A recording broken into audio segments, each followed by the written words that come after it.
Hey, what's up, Science Warriors? Guys, welcome back for another flip video here in the 6th grade Atlas Science class with Coach Jones. Guys, today we're going to be talking about elements. And our essential question is a little long, but we're going to figure out what are elements, how are they represented, and what elements make up the spheres of our planet Earth. So please write your EQ at the top of your notes page in your journal. By the way, your notes should be behind your unit page. Okay, the one that we decorated and we set up. It's kind of our title page for the unit. You're going to need to set up Cornell style notes. Okay, to do that, you need to include an EQ section. That should be the top line of your paper. You need a question section, which is only about 2 to 3 fingers wide from the spine of your notebook. Make sure that your notes is your largest, biggest section. And then down below, about a couple of lines, should be your summary. Okay, so a little something to remember. Okay, if you run out of room on this page, I am allowing you to go onto the next page as long as you set up that Cornell note pattern on the second page as well. So you can do that for as many pages as you need to complete your notes. So let's dive into it, everybody. First off, we need to talk about what is matter. Okay, matter is super important because it is everything. Matter is anything that has mass and takes up space. For something to take up space, that means that it has volume. Okay, so matter has mass and volume. So if you look here, we have a couple of different equations for volume, all right? And we put them all together, and we can see that the volumes of each of these items, if we put them all together, if they were to be in the same place at the same time, which is impossible, you would see that they take up different amounts of space. Okay, so there's some basics for us. So let's talk a little bit more about mass. Mass can be measured with a digital scale or triple beam balance. It is measured in milligrams, grams, and kilograms. But really, what is mass? Mass is how much stuff, how much matter is inside of something, whether it be your pen, it could be a paintbrush, it could be a squeezy ball. Okay, size does not determine mass necessarily. Okay, some things can be small and contain a lot of mass. Now, weight, on the other hand, is a totally different measurement. Weight is the measurement of ounces and pounds that the force of gravity of Earth is pulling something down. Okay, so this is why things weigh more at the surface of the Earth than they do when they are high up in the atmosphere. Okay, the weights are actually different because they are further away from the center of gravity of Earth. So therefore, the force pulling down on them is weaker the higher you are. Now, in that case, if I have an airplane on the ground, okay, its mass, okay, let's say it's 20,000 kilograms. Okay, its weight is 20 tons.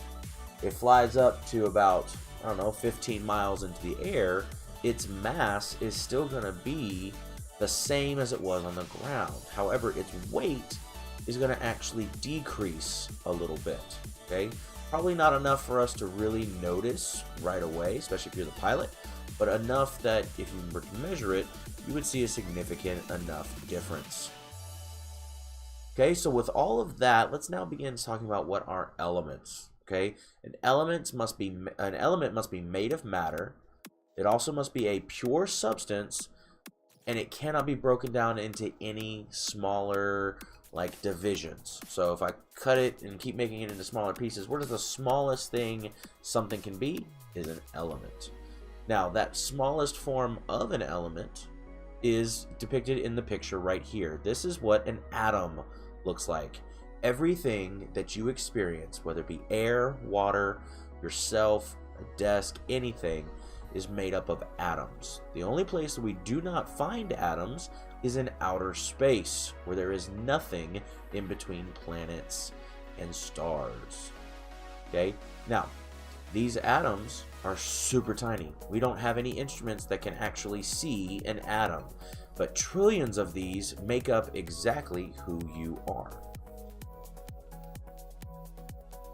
Okay, so these atoms, these elements, okay, we represent them on what is called the periodic table of elements. Okay, scientists have arranged the elements on this table in a very specific way. Like, there's a reason why hydrogen okay, has the number 1, and it is in this location on the table. There are many things. So when we represent elements on the table, we're going to use what's called a chemical symbol to represent them. So hydrogen right here, okay, that's its name. It's represented with the symbol of H. Okay, H is how we shorten the name for hydrogen. Now, there are other things that have H's in them, like helium. Okay, but you notice they are not the exact same. You will also notice that there are some elements that only have 1 letter, some elements that have 2 letters. Okay, there are rules with this. The first is that if it has 1 letter, that letter is going to be capitalized, always. If an element is represented by 2 letters, the first letter of that chemical symbol will be capitalized. The second will be lowercase every single time. Okay, so that's how you can kind of tell what is on here without having to actually read the names, just by learning the symbols. Now, the periodic table has groups, which are vertical groupings, up and down. But then we also have what's called periods, where they are arranged in rows. Okay, even these up here, this is a period. Okay, period 1 has hydrogen, come all the way across helium, and so on and so forth. Then row 2, which is period number 2. Okay, each one of those periods and groups, okay, has something to say about the elements that appear in those rows or columns.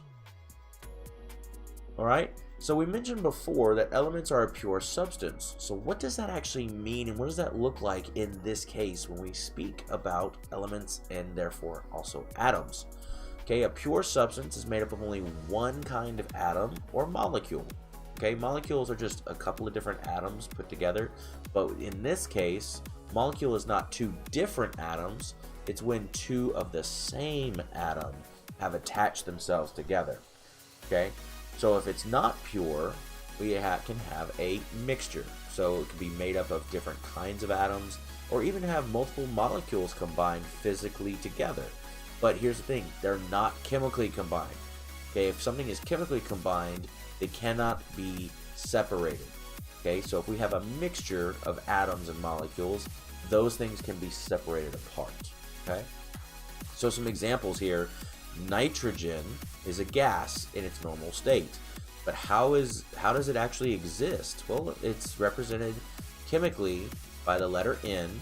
But nitrogen doesn't just exist as a single atom. It likes to have a buddy, a second nitrogen atom attached to it. So we have N2, okay, meaning there are 2 nitrogen atoms in this element because it's pure. There's nothing else in there except for nitrogen. Even though there's 2, it's still pure.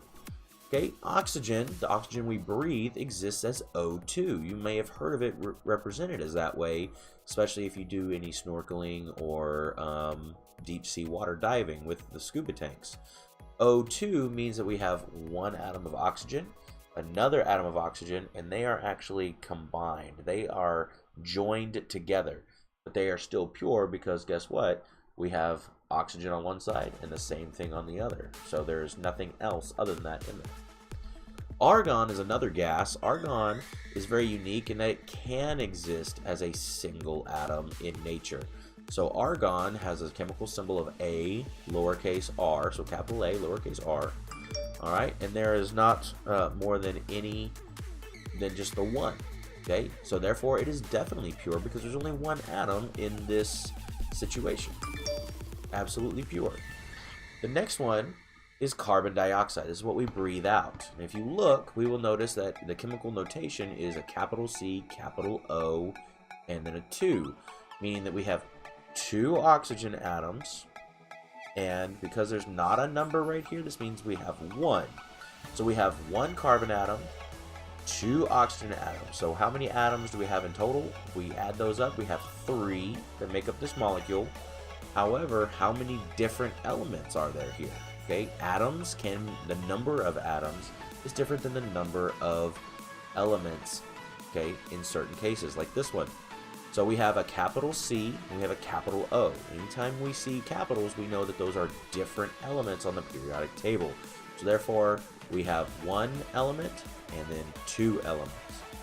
But to make this whole molecule, we need 1 of the carbon, 2 atoms of the oxygen, making for a total number of atoms 3.